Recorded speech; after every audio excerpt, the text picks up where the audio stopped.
His two henchmen fell down on him.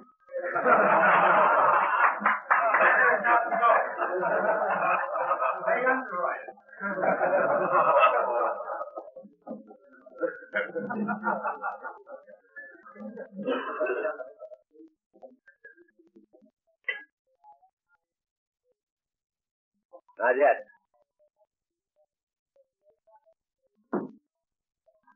In 1923,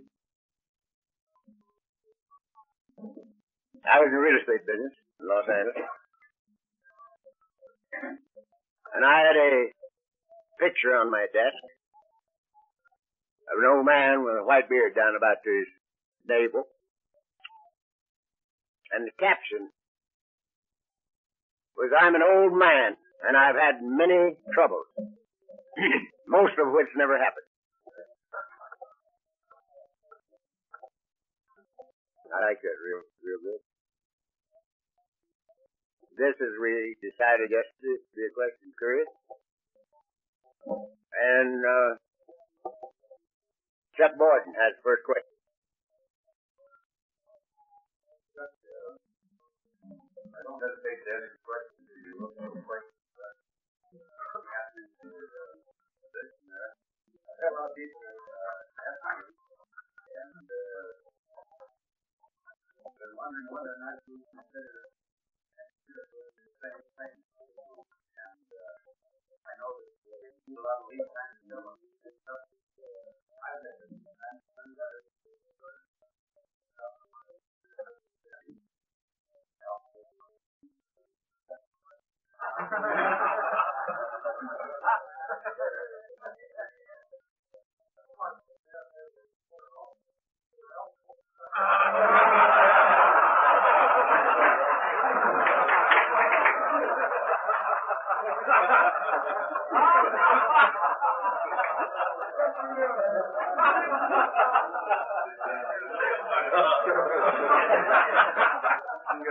There's always one in every crowd.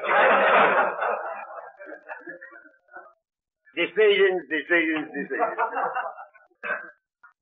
I don't know. Chuck, we'll think about it. I don't know whether it'd be too quick to do it again next year or not. You got to change a little between them, you know. And I don't know whether we can grow very much in a year. We're not as green as we used to be. It's been 12 years since the last one. And I think this is just about right. 12 years. But I'll think about it. I think it's nice of somebody to think that they might want it. So I thank you for that. What's the next question? Should we work with practicing alcoholics before we have taken all the steps ourselves? I think that's the very moment that a guy decides he wants what we have and becomes willing to go to any length to get it. He is ready to work with alcoholics. Not that he tries to carry the message to alcoholics, but that he tries to carry the alcoholics to the message. As soon as we have decided that we want what's here, we can tell anybody, look, I found a place that seems to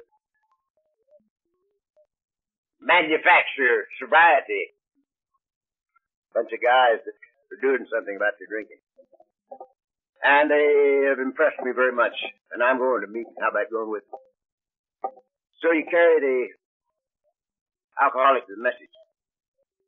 The book, he says, obviously we can't transmit something we don't have. That's what you're referring to. But you don't have to be anything but kind to carry a message. Really, that's all. Little love. Okay. In our sobriety, how do we deal with emotions? A, others we work with in the program. B, and our own. Sobriety. I got into that, I guess.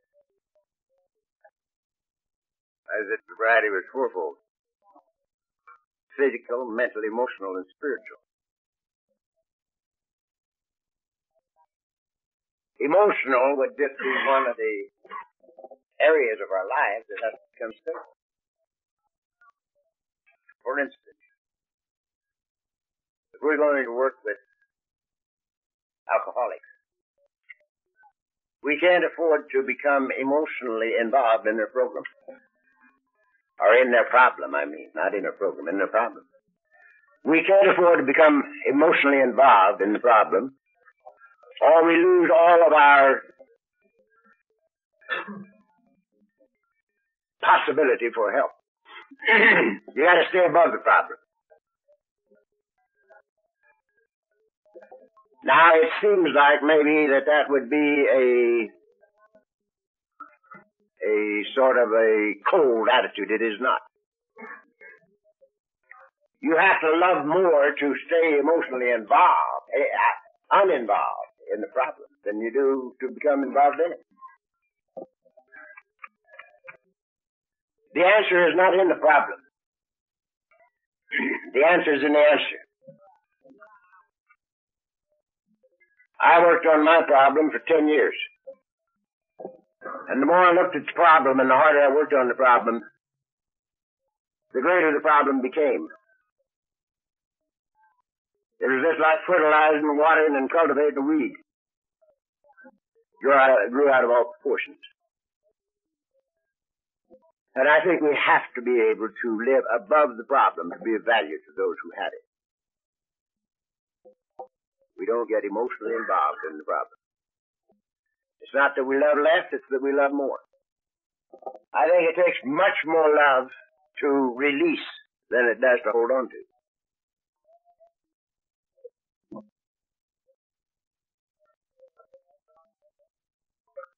Emotional stability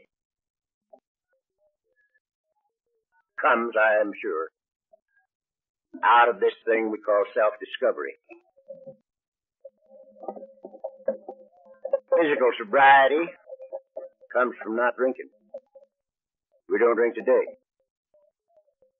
And after a while we are physically free from the effects of alcohol. But until we become emotionally stable, mentally stable, and spiritually somewhat stable, we're not sober. Sobriety is the ability to live comfortably, peacefully, and joyously with oneself. I find much confusion in this area of becoming emotionally involved in the problems of our so-called babies. Many people think you got to be emotionally involved in it. And I think we completely stymie ourselves when we do. That's the truth. What about sex after sobriety? Is there anybody here that wants to cover that?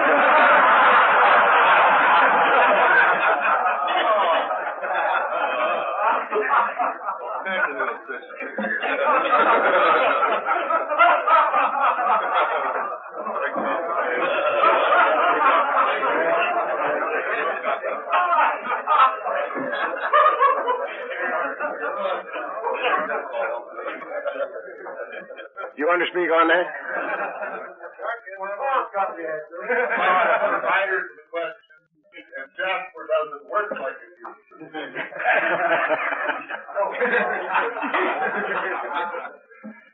Never. Tell him that, Bob. So you'd have him arrested for assault with a dead weapon.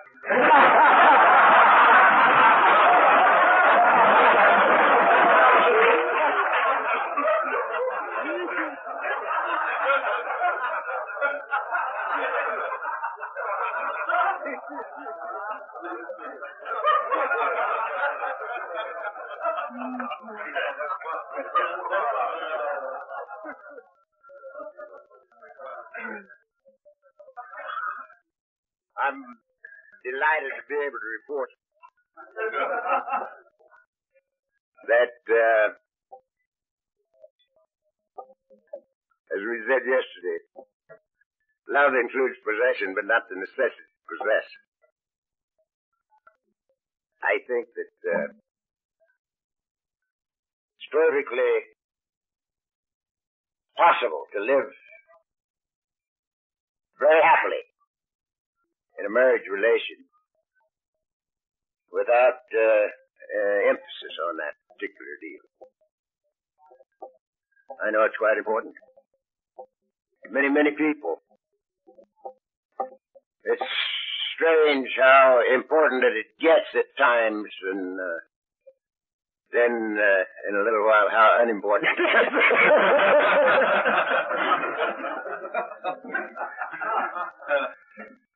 We used to call it the biggest nut there is, you know. But I realize that this is a problem in many, many families. It might be in mine. I don't know. But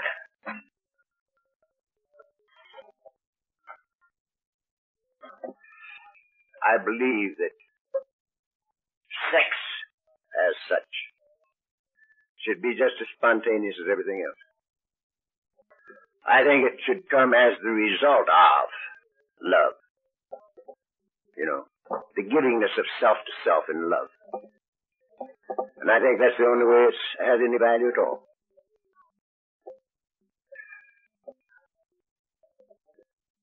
I think that we as a sex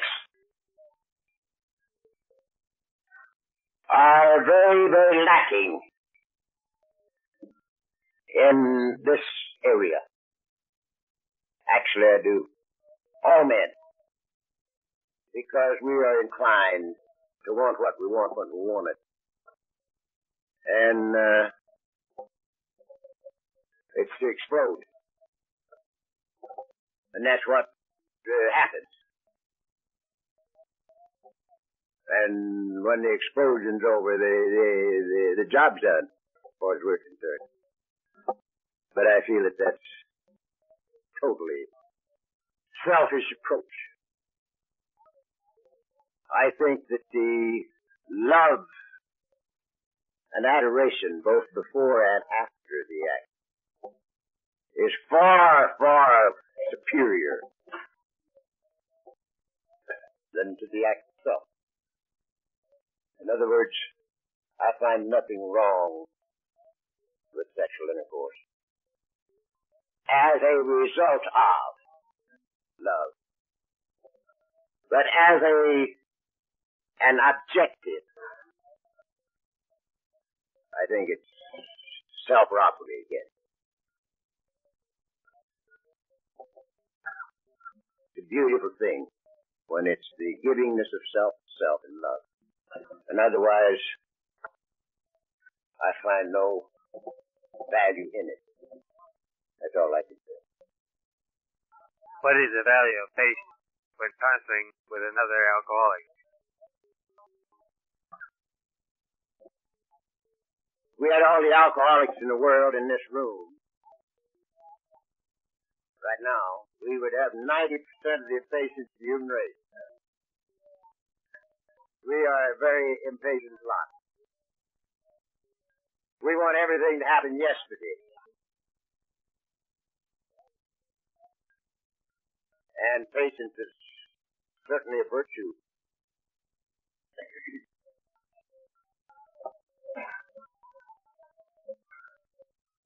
I doubt very much if our value as a counselor would equal our value as a listener.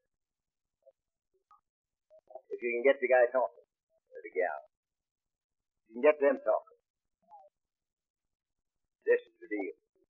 In my own case, if I'm talking to somebody new, the one thing that I listen for is the first attempt at a belly laugh. This ain't no big deal. You can't get through. An alcoholic cannot take a preachment or lecture. We We know all about the preachment and the lecture. We've given them to ourselves 1,000 times. We know exactly what they're going to say before they say it. And so, the sharing, and to get them to talk, and be a good listener, gives the counselor more value than talking himself. We're not experts on anything. And it's the simple little thing that opens the door. It isn't the profundity. Nobody ever got sober on profundity. Nobody. Little thing. You never heard me tell this, but I was talking at the Bob White group many years ago on Santa Barbara and Van Ness. And there was a drunk in bad shape sitting right about there where the castle is sitting. And came time for him to light a cigarette. And he couldn't do it. He couldn't get the things to make. And he struggled. And after a while, a little old lady that was sitting next to him reached over and took his cigarette and his match and lit it and put it in his mouth. And the next year, I was there at the same time. And this guy got his first birthday. And I thought, well, I must have done pretty well, in that talk.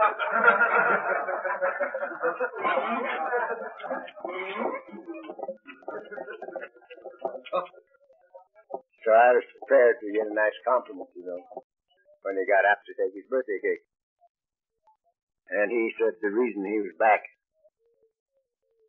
was not what was said or done in the meeting. It was the fact that this little old lady had lit a cigarette for him. This thing don't depend on profundity, expertise. It's love. And love is patient. Love is patient.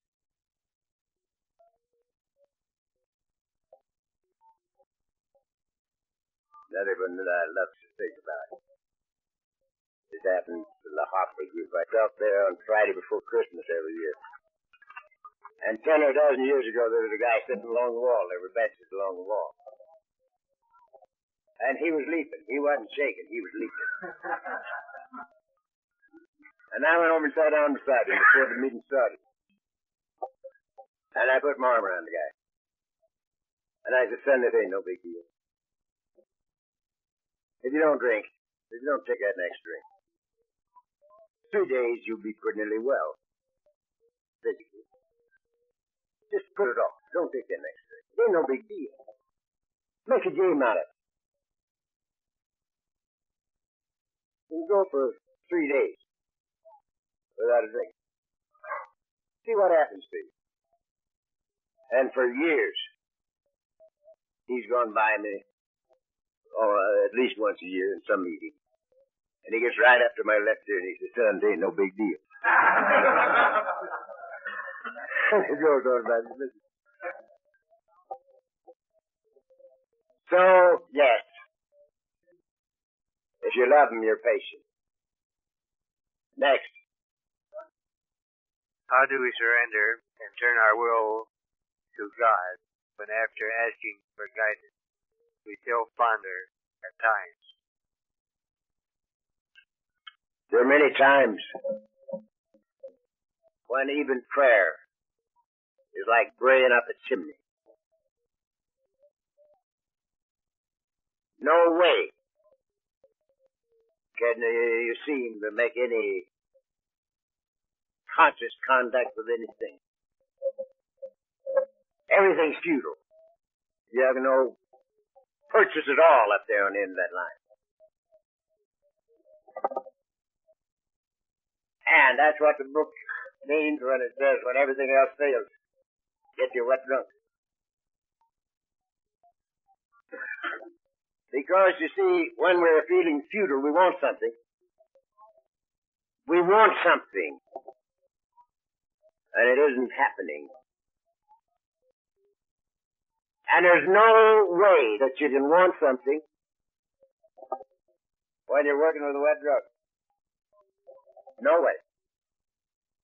You can't think about yourself when you're working with a wet drug. That's one place where you give all your attention and love to the thing at hand. If it's just simply to outmaneuver it.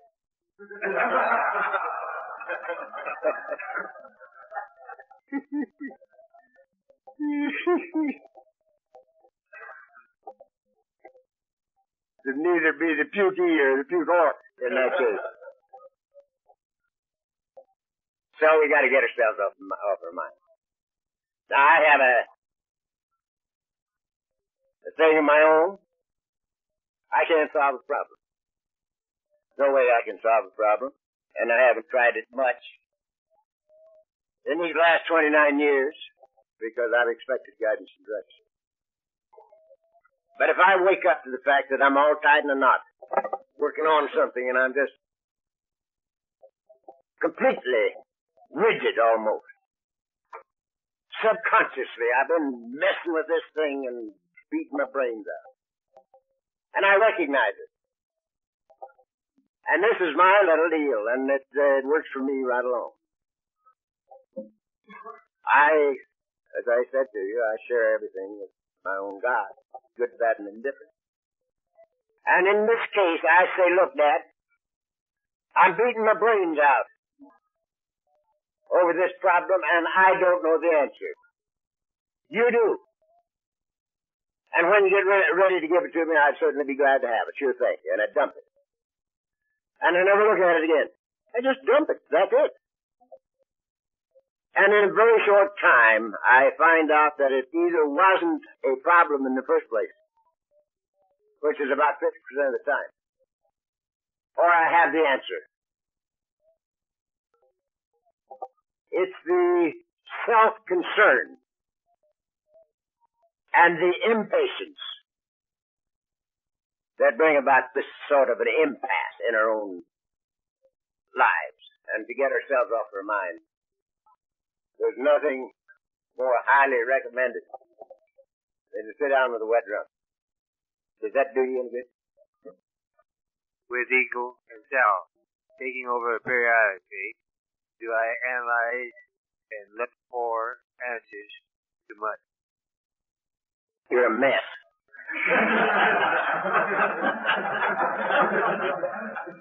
If I were you, I'd just give up.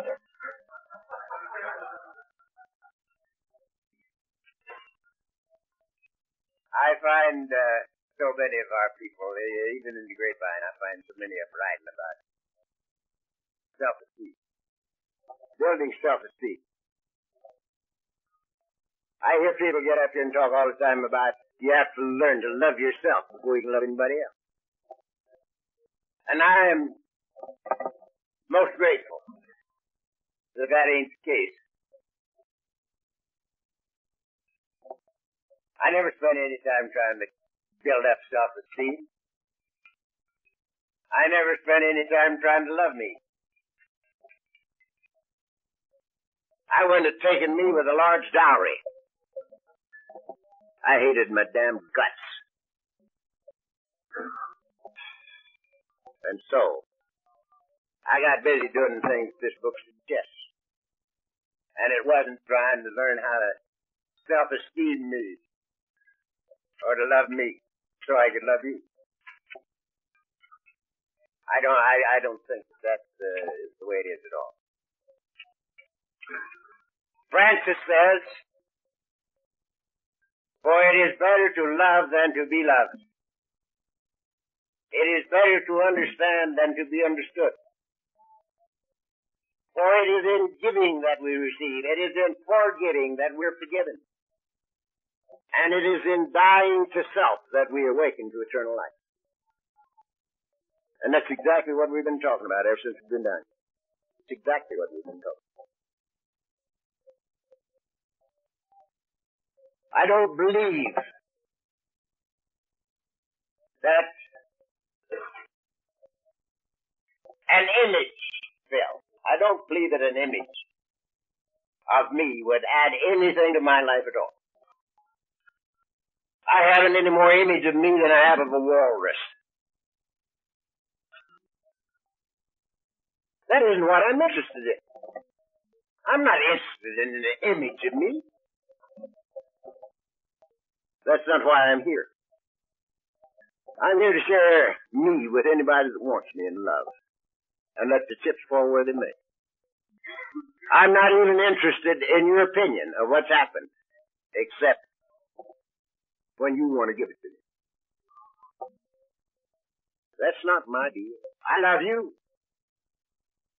I love you, and that's all I have to do. That's what I'm interested in. That's my deal. It's not my deal who you love or what you love or what you think. That's your deal.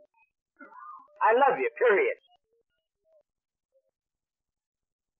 I don't even have to concern myself about what you think of me. I've got no image at all of me. I think of myself exactly as that big window up there in front of my chair. That window, to me, is me. And when there's no obstruction, the light comes through. But the window is not the light. And I think of that drape as my ego. And when that drape's closed, the light don't come through. But just as the window is not the light, the drape is not the darkness. It just shuts out the light. So my business is keep the drape open, Phil, and let the light shine. And I don't furnish the light. I'm a channel. I'm a channel. You and I are necessary to God as channels through which He goes forth into His creation. We're channels. And we get ourselves out of the way and let it be. And let it be. Now, as we said last night, and as I say to me all the time, I'm either going to run my life and take the consequences thereof, or I'm not going to run it and take the consequences thereof, and I can't run mine. And I don't get involved in running my life. I get involved in living.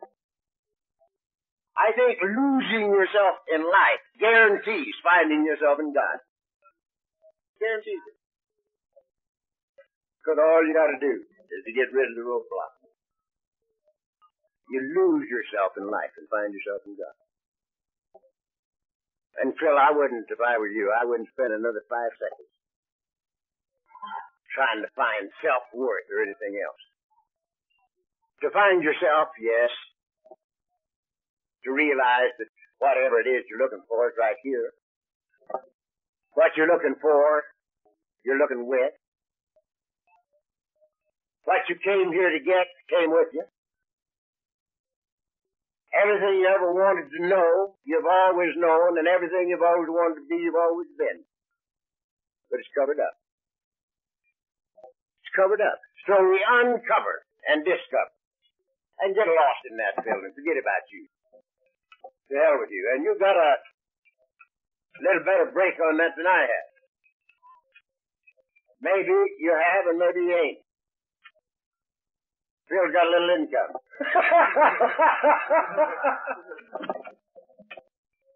So it allows him to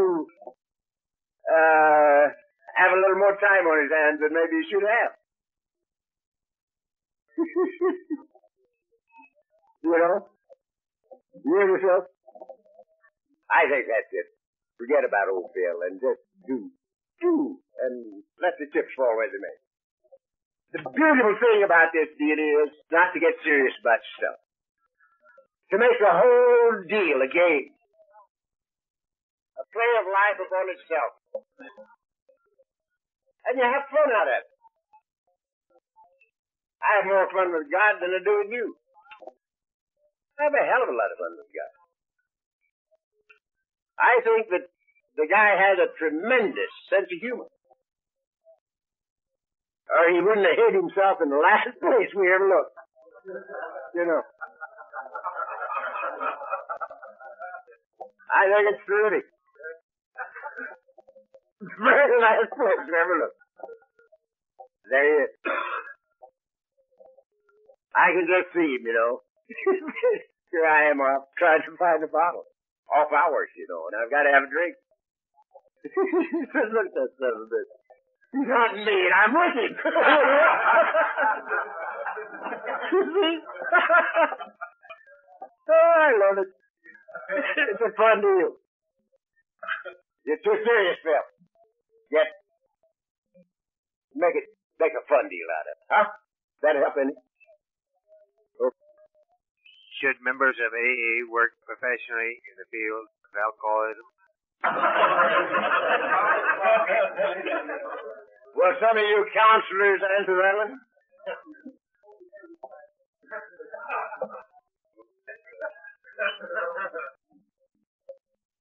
I do not really care much to comment on it, but I would say this. It's awfully hard.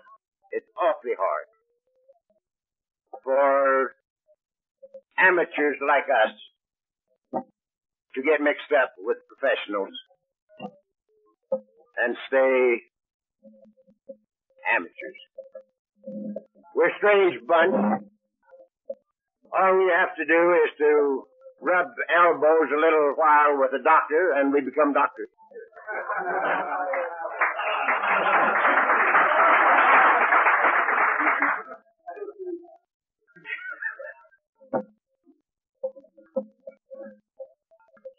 Maybe some people can retain their amateur standing in working for money in the field of alcoholism. I don't know. Maybe they can. But in my personal life, I've met only one that seemed to do it, and he wasn't around long enough to really see whether it was going to work out or not. And that was Warren Snyder. Warren died about a year or so after, 2 years after he started working in the field of alcoholism for money. Now, the one thing that would seem to be furthest from a paid 12-step call would be working with the National Committee on Alcoholism. Because the National Committee on Alcoholism has no recovery program at all. They are educational and referral. That's their business, and that's not the business we're in. So it would appear that there would be no conflict to work for the National Committee on Alcoholism. Because they have no program of recovery. But those of my friends who work with them somehow become flushed. I'm mindful of one gal I love very, very much. And 10 years ago, she made one of the finest AA talks I ever heard in my life. And she became an employee, secretary, Committee on Alcoholism, and she talked to our group a year ago, yes. And she made just as fine a talk as she ever made. But it wasn't Alcoholics Anonymous talk. It was a professional talk. It was a professional talk. And the one thing about us that we must maintain is caring and sharing. We're not experts on anything. We share our experience, think, and hope. One with another in love. And so I haven't seen anybody even be able to do that kind of thing without seeming to get lost in affection. Incidentally, it wasn't 3 months after that talk that she was in the hospital herself. Not, I'm sure, for either pills or drinking. I say I'm sure. I'm not sure of anything. I'm like, Phil, I don't know nothing. But she was in the hospital. for a sort of a breakdown of some kind. I can't do it. Personally, when I talk for organizations that have an honorarium, the thing I do carries an honorarium for, say, $75 to $150. I don't take it. I don't take it. Because whilst they don't know it, I'm going to play this. I learned what I'm telling them from you guys. From drunks who don't drink. And I can't any more take an honorarium than I can fly. Because you guys didn't charge me a thing. You didn't even ask me if I had anything. The only thing you said to me is, "Mister, were you looking for somebody?" And I said, "No, sir." And he said, "Well, what were you looking for?" And I said, "It was interesting, sir. I was looking for sobriety." And you lit up like a Christmas tree. Took me and rocked me to sleep. Now, I'm certain that any alcoholic is totally free to make a living. I think we're entitled to make a living. But if I were a preacher, excuse me, Dave. If I were a preacher, I would want my business on the side. Because I would not want to get up here and try to tell you monkeys what you want to hear. I would not want my gas and water in your hands. If you don't like me, you cut off my gas and water. So I've got to try to please you. I can't do that. I would want my business on the side. I want my money coming in from here, so I can tell you what I think. I can't talk without saying it as I feel it, as I think that it should be. And I can't work in that field. But if I were a captain in the Marines, and they wanted me to head up a program of alcoholism for the Marines, and I could set up my own staff, as certain Marines have had the privilege of doing, I might do what a captain in the Marines who asked that question did. He turned to me and he said, "What am I going to do?" I said, "Get your staff to handle the related disorders. Get all these people that you have working with you to handle the hopheads, the pillheads, the sex maniacs, like, who was that?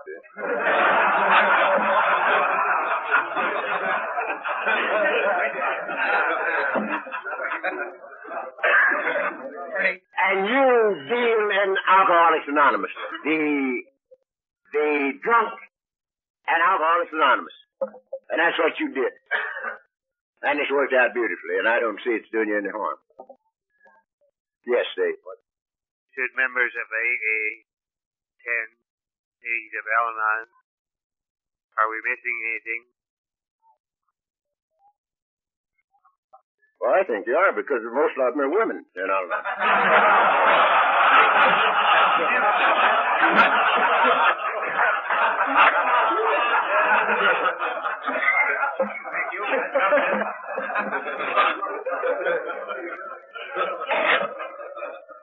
I have a lot of fun. Of course, my wife is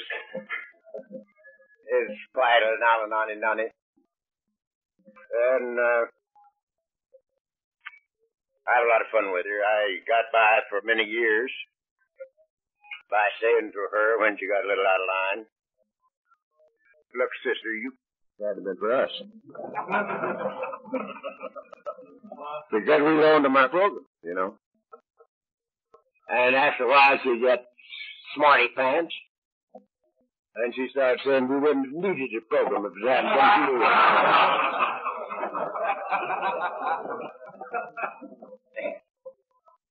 I don't see why I should go anyplace else or have to go anyplace else to find out how to work my program in Alcoholics Anonymous. As far as I'm concerned, I don't see the need of it. Long before before Al-Anon was born, when people were coming to me and saying, you gotta get this guy sober or this gal sober, I was saying to them, maybe, this is the best time in your life to find yourself. Maybe the only chance you've got to help this alkie is not to come to me, but to apply these principles to yourself. Find your own peace. And maintain your own peace in your own household. And it might be the only good thing you can do for that drunk. This is a long time before Al-Anon was born. And that's what they're trying to do. They're trying to find living answers in our program, which we must find along with sobriety. And I don't mind going to Al-Anon meetings. I talk before Al-Anon meetings a great deal. Matter of fact, you people don't know it, but you're looking at the greatest Al-Anon speaker there is. A few years ago, a Swede from Dallas called me. Olin Lancaster, I guess that's Swedish or something, I don't know. And it was Thursday. And Olin said, Chuck, when can you leave for Dallas? I says, I'm not coming. Oh, he says, yes, you are. I says, I'm not coming to Dallas. He says, I asked you when you can leave. And I said, I'm not coming. And he says, I don't want that kind of an answer. When are you leaving? And I says, who fell down on you? What's the matter with the speaker you had? Why didn't you ask me first?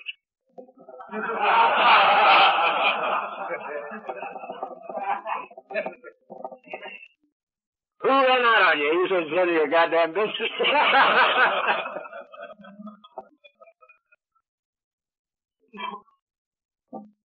Well, to make a long story short, I flew to Dallas and talked at the Al-Anon luncheon. And I was a substitute for a substitute.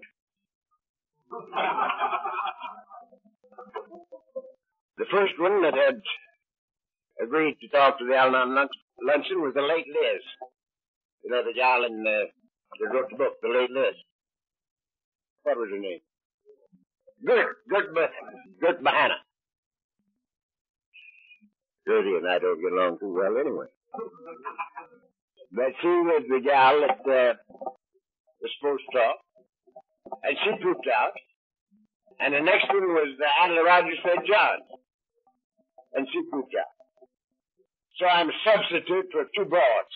Substitute for a substitute. And they still say down there that I get the best Al-Anon talk to them. So I just use that in to make it hard. No, there's no reason you shouldn't go to an Al-Anon meeting before. Next. How do you prove love? Why, I don't think that you prove anything. I don't think we've got anything to prove. Nothing to win, and we're not going anyplace. I'll have to tell you again, I said this in this meeting already, but I'll spell it again because I love it myself. This certain doctor called me at midnight. And he says, what's your definition of love? I said, it's the same as this, 10 o'clock in the morning. But then he called me at midnight and asked me what the definition of love is. He says, what's your definition of love? I says, you won't like it. He says, what is it? I said, action. To talk about love is like talking about humility. I feel very humble this morning, boys.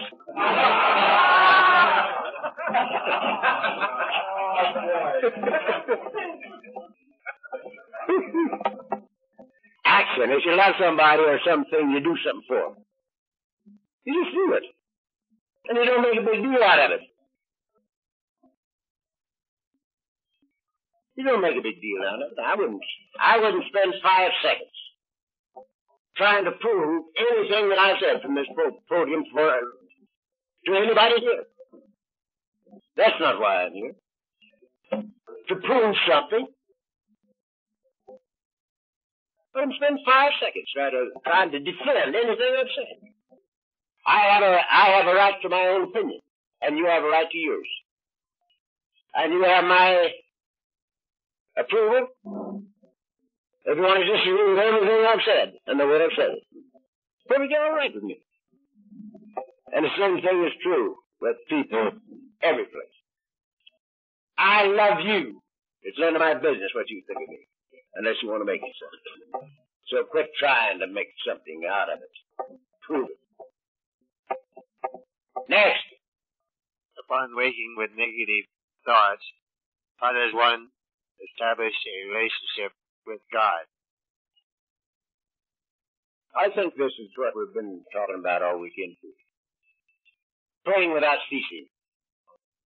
I find no difference in a prayer and a serious thought. It's the same thing.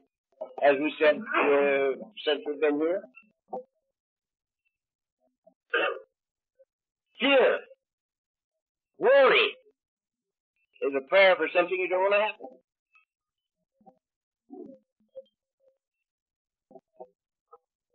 To live in the conscious awareness of the living presence of God. I don't even like too much. I talk about it an awful lot, but the Our Father prayer. Our Father, God. I talk about Our Father lots. But this relationship that we've been talking about this weekend is much, much closer than a father-son relationship. As I said, I've got 2 sons someplace in Southern California. I don't know where either one of them are. This is impossible.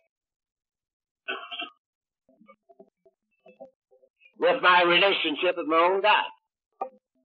Because God is that which I am. God is that which I am. I couldn't breathe. I couldn't be. There would be nothing. I would be extinct but for God. Because God is life. And there's no way to be separated from God in reality. The only separation there is conscious. The feeling of conscious separation from, left field. Very real as an experience, but not reality. So, I don't think that we ought to wake up feeling any different than we went to sleep. Or feeling that it's any different than 10 minutes after we get up. Now is the deal. How is it with me right now? How is it with me right now? Now, if I had to get up and start praying right quick to feel good, I don't think I'd feel good when I get through praying. I think I ought to feel good when I start to pray. And again, my prayers, I don't know when they start and stop. I feel like better launch a little than that deal. Because I like to live in the conscious awareness of the living presence of God. In a relationship with everything around me. Everything around me.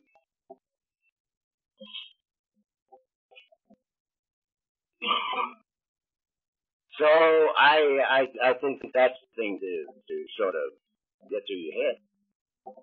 That Now is the time. You see, this is so very vital to me because tomorrow was always the day I was going to straighten up and fly right. Tomorrow I was going to do it, you know. But tomorrow never got here. Every time I came to, it was now, and I was thirsty.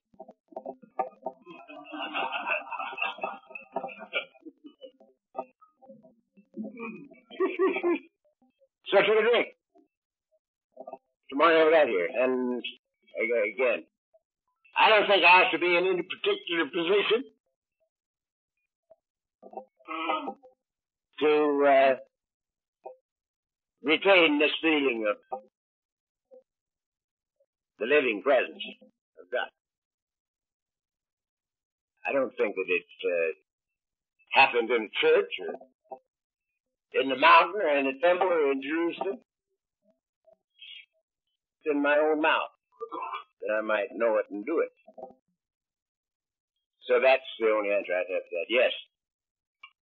When did you really start trusting God all the way? I don't know. I don't know, because I discovered that it had happened, you see. I think it happened when this thing was burned out. The first time. I think that's when it happened, because I was in here, this was me, all the time. You know. But to be born out of conscious separation and conscious unity makes it a reality. A belief in God is good, but it is not good enough for alcoholics. We have to live in God. To live in God. That's what this whole thing is all about. To get us out of our own way. So that we can go about our Father's business. That's the only business I've had for 29 years. I'm in a business. I go about my Father's business. And that's my business and His business take care of it. And it's just as natural and normal as breathing. I expect it. Not that I'm sitting around in expectancy and waiting for somebody to pick up the phone or to ring it. It's just my being. I know that every good and perfect gift is from His hand. Father Barney said to me 10 years ago, we were driving under the Garden Grove Freeway. I was taking him home with me. We'd been to the office. And just as we went under the freeway, he said to me, Chuck, how in the hell do you fulfill your commitments? I said, what are you talking about? He says, you've got 3 lives. And any one of them is enough for anybody. And you do all 3 of them. How do you do it? And I said, Father, you ought to know that better than I do. You're damn jetty. You can study it all your life. Why did you ask me that question? He says, why, how do you do it? And I says, there's no division in my life. There's no division in my life. When we practice these principles in all of our affairs, gentlemen, there is no division in life. There is nothing that is more or less important, and there's nothing that is more or less spiritual than another. Your business is just as spiritual as your AA. Your AA is just as spiritual as your church. Your home is just as spiritual as both of them. Substance is just as spiritual as, joy. Just as spiritual. Every good and perfect gift is from His hand.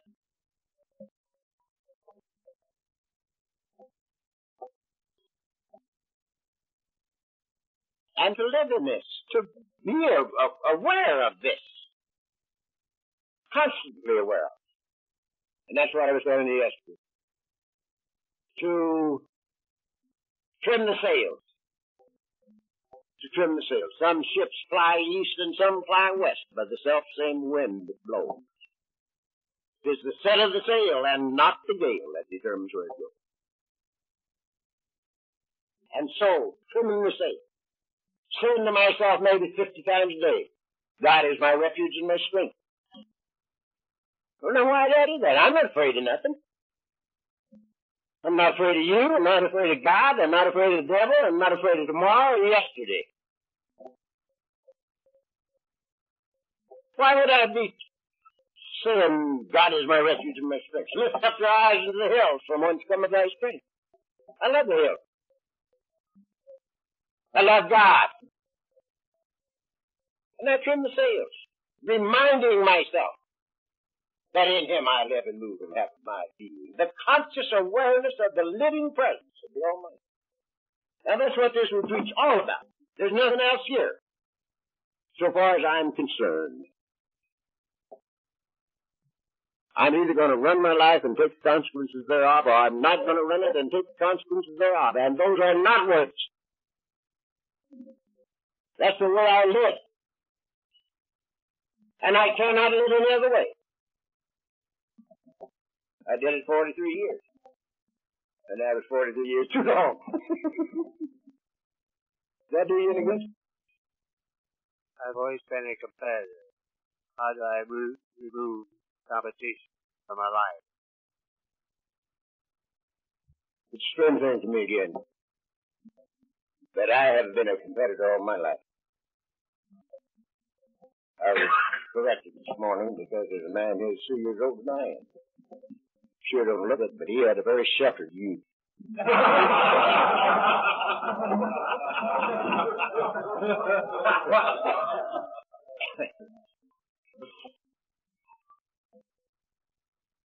I could do anything with my body up until I got hurt in football. I could do anything. Football, basketball, baseball, and track. The whole business was just duck soup. Old Walter Camp said years ago, the only way I could keep from being an All-American was get hurt. So I got hurt. Got removed from football. Competition was my life. I had a brother that was 3.5 years older than I. And we were competitors. From the time I could walk until I left home at 20, we were in a fight. Lasted 20 years on the installment plan. And he was 3.5 years older than I and 3.5 years stronger. And up until I was 18, 19, 20, he could whip me. But he couldn't make me believe it. He could not make me believe it. We'd start a fight as kids 2 miles from home. And every time he got off of me, I'd dog him.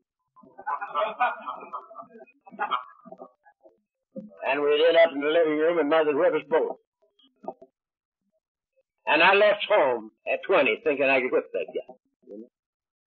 He never did make me believe that he could whip me. So, competition, yes, it was my life. Now I do a lot of lawn bowling. And if I go down there to beat somebody, I'm like a horsewoman. It's just like I never had a bowl in my hand. But if I go down there to do the best I can with what I got, and enjoy my competitor's shot just the same as my own, I'd beat anybody on the place. 1957, I was champ in the Beverly Hills Lawn Bowling Club. And I only bowl twice a week. I bowl Saturday and Sunday. And all the rest of them bowled every day. And you know, that's a delicate game, lawn bowling.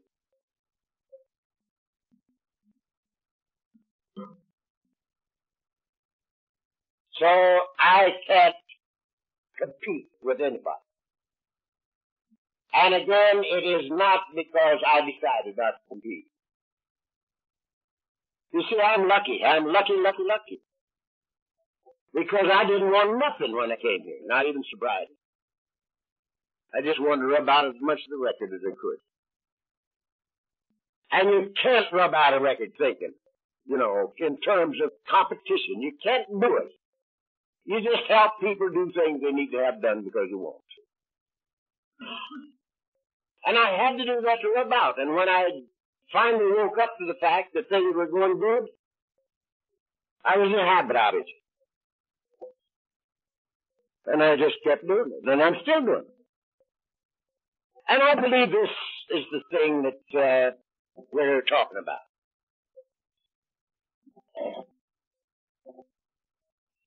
Our civilization has laid so many things on us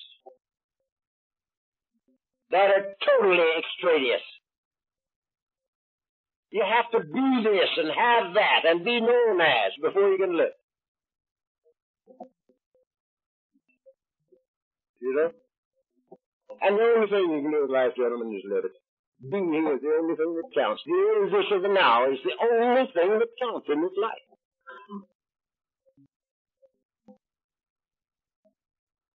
Take no thought of tomorrow. Let you sleep, what you drink, or where it already should be clothed. The Heavenly Father knows what you have need of for you.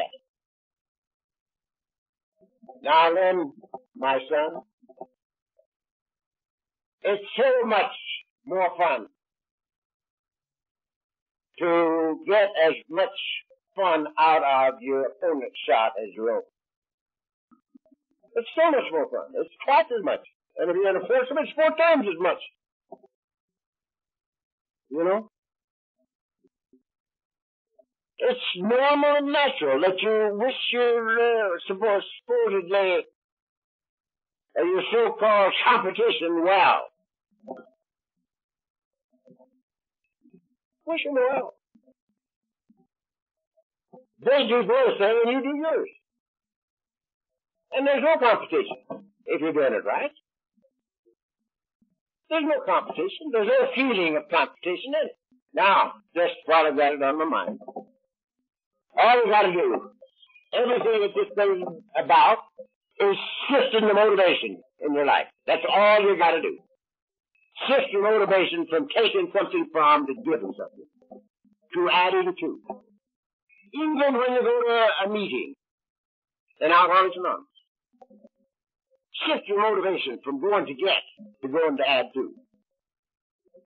From the time I discovered I was sober, 6 months after I got here, until right now, I have never gone to a meeting to get anything. And I can't go to a bad meeting. I can go to a meeting and disagree with everything that's done in it. The speaker and everything he says and the way he says it.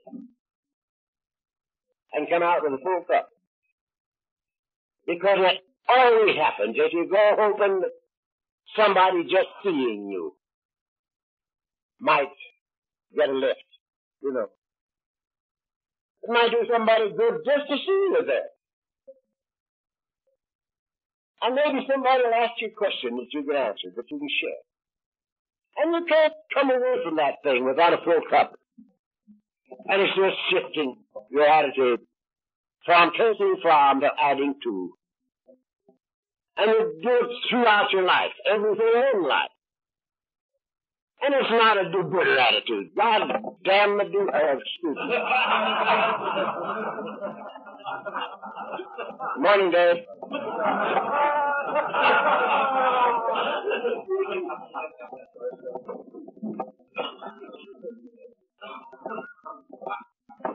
It's not that you want to be, you know, to be a do-gooder. As you said yesterday, to be good for something is self-robbery, even if it's to go to heaven. To be good for something is self-robbery. To be good for nothing. That's the fun deal. Just to be good for nothing. How do I overcome the assistance of my family and business associates that I should make plans for tomorrow and the future? Okay. If I'm supposed to quit at 11, I'm not going to make it. I'm not going to make it. I don't think I told you guys about having to walk off from $500,000 in 1957. Did I tell you about that? I want to tell you this, because this is the answer to your question. When I was a year sober, I went into fish property, which is the corner of Gardia and Normandy. It was owned by some very good friends of mine, Jackson Brothers, builders. Brother Mormons, if you'll pardon me, Dave. Did you hear the one? I'll tell you the one about this, you know. The folk got the College of Cardinals together. And he said, boys, I just got a phone call, and I got some good news and the bad news. He says, which you want first? And they figured it out, and they said, we'd like the good news first. And he said, well, the phone call said that the second coming of Christ had already taken place. Christ is at this time walking the earth. They thought that was great.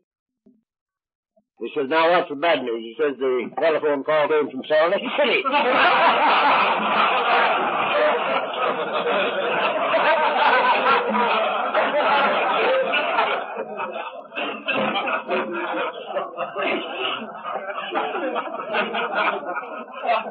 So, I knew this property was 10 acres on the corner down there, and I knew it was a tremendous buy, and I thought it was a good place for a market. In my early years in the market business, I got all of my business from promotions. I found who owned properties and talked to them about either leasing them or building a building or whatnot, you know.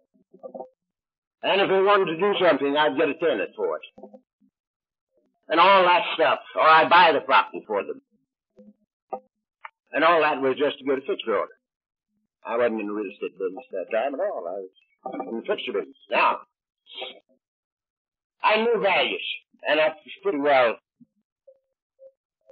familiar with what would make a good market site and what wouldn't. And I liked this property, and I thought, who would I get to buy it? And it occurred to me that my boss might want it. Because his father had started the business, and he was a wealthy man before he took it over. 1908, his dad had started this thing. And he was very wealthy. And so, I went in one morning and I said, Victor, I found something you might want. And he said, what is it? And I told him about it. And he listened, and he says, go buy it, Charlie. And I said, no. I says, I'll sort to you, but I won't go buy it. So he said, you like it, go buy it. I said, no, Victor. Get in the car and we'll go down. We can go down there and back in an hour. And so we did. And he looked at it. And he said, go buy it. I said, no. Let's find out if anybody else in town likes it. Let me bring a couple of market operators down here and see if they like it. See if they like to have a building on it. He says, Charlie, you like it, go buy it. And I went and bought it. And when I got to escrow, one night after everybody'd gone but his secretary and myself, he called me in. The two of us were with me. And he says, Charlie, I didn't want that property. I don't want it. I don't need it.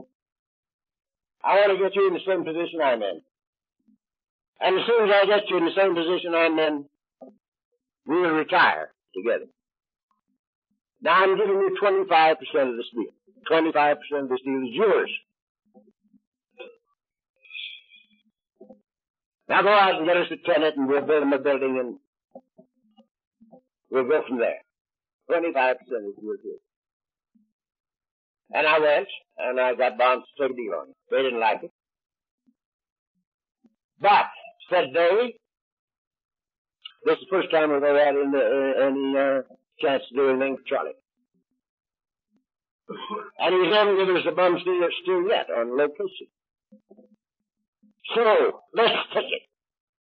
It can't be that bad. It can't hurt us much. So they took the deal because of me.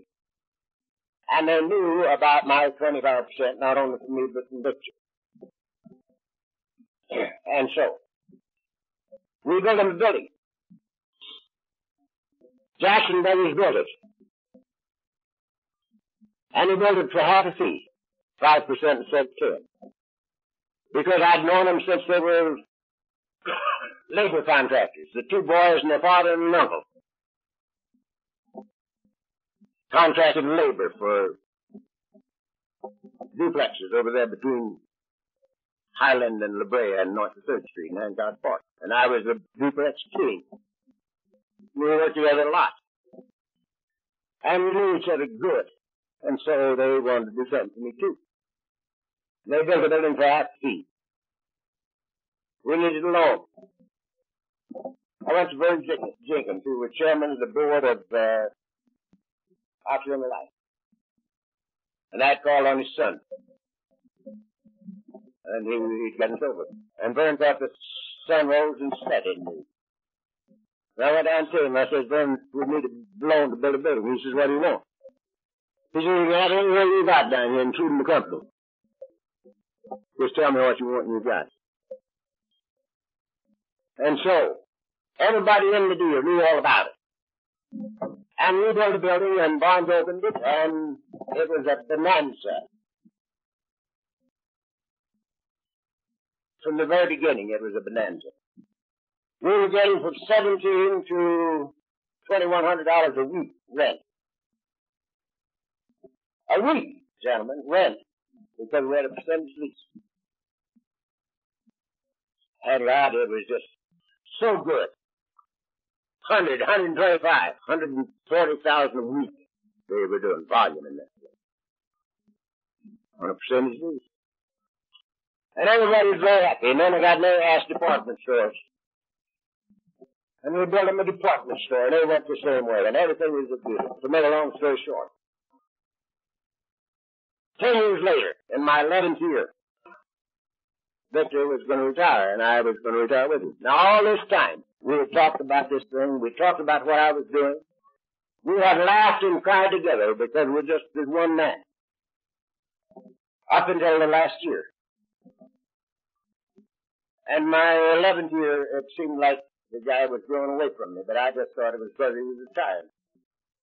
And he was, you know, it was, his mind was on something else. But I was retired not only, we talked about it for 10 years. And when it came time to do it, well, incidentally, the next thing is I bought that house where I live now. Because I was going to retire. Because my part of this deal was worth $500,000 for this time. A minimum of $500,000. And that was my security, you see. So I was going to retire. Now I had very, very good, commendable motivation. I was going to retire and spend my whole time working with bums like you at my own expense. There's nothing wrong with that motivation, huh? So I bought that house to retire. And it came right down to the wire. And Vic couldn't do it. He could not do it. It was too much money. And he had to deny the whole thing. And it was impossible. Because we had been just like that. We had laughed and cried for 10 years. And we discussed this thing time and time again. We were going to retire together. And he couldn't do it. It was too much dough. And he had to deny the whole that thing. Now, I was naturally destroyed. Because I could not believe that this man would do that. I couldn't believe that he could possibly do it. And my inside says, you can't let him do this for his own benefit. You can't let him do this to himself. And my toenails and my hair knew I was right.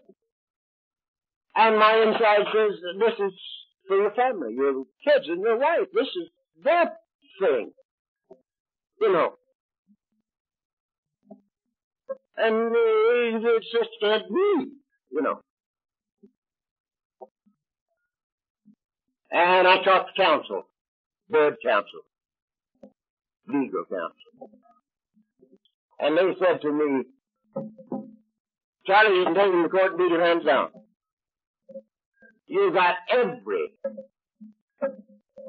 witness in town. Everybody in town knows about that thing. From him and from you. So you can take him to court and beat him.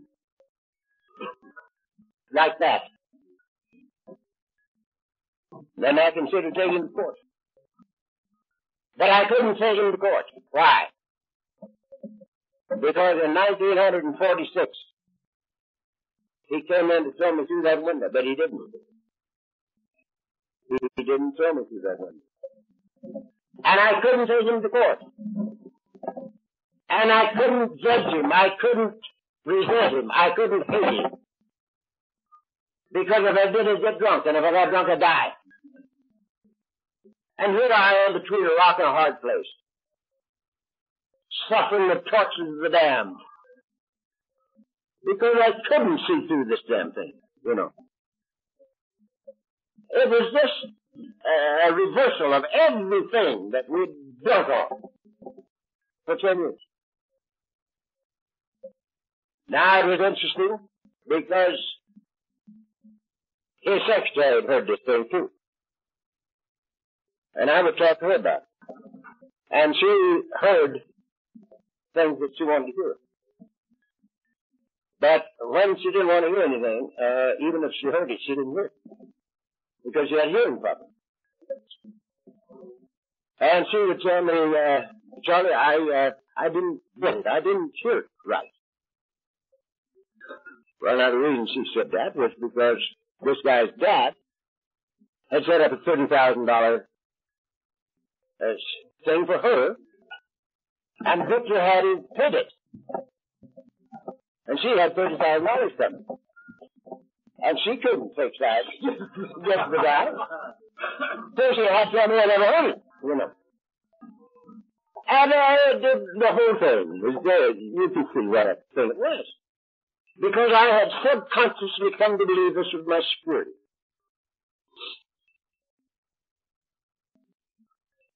And it took me a whole year of the most excruciating pain. The only thing that was good about that pain, too, except what came out of it, was that there wasn't one instant in the whole year that it ever occurred to me to take a drink. Now that's something. Because I suffered the tortures of the day. But, long towards the end of the year, I came to see that there's only one security. This is the answer to your question. There's only one security. That's my own relationship with my own God. There are no values out there. The values are here. There's evidence of value out there, but no value. The minute we put a value on $1 million, we're tied a noose around our necks.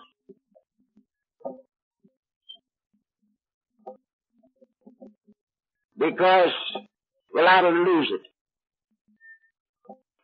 Just as that 500 grand, you know. So there's evidence of value out there, but the value is right here. Remember the man said, this is the last time I'm going to say this in this meeting. Excuse me, Paul. Where are you? You got that. He had to run out because he's heard this story 14 times.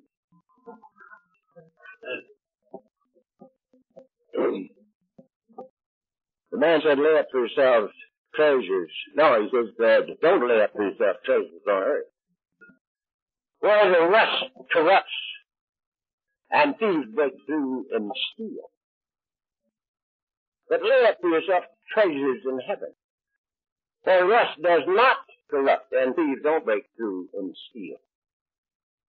Because where the treasure is, there will be the heart also. So I had to come to see that there's only one security, and that's my own relationship with my own God. And when that happened, I called Vic in one night. Everybody was gone again. Vic and I. And I said, Victor, I want to go through this deal with you once more. And I don't want you to let me make one mistake. If I say anything that isn't exactly as it happened, stop me. And we'll iron that out or stop talking. And I want you to do it step by step. And when I got through, I said, Victor, you didn't stop me. And he says, no, Charlie, I didn't.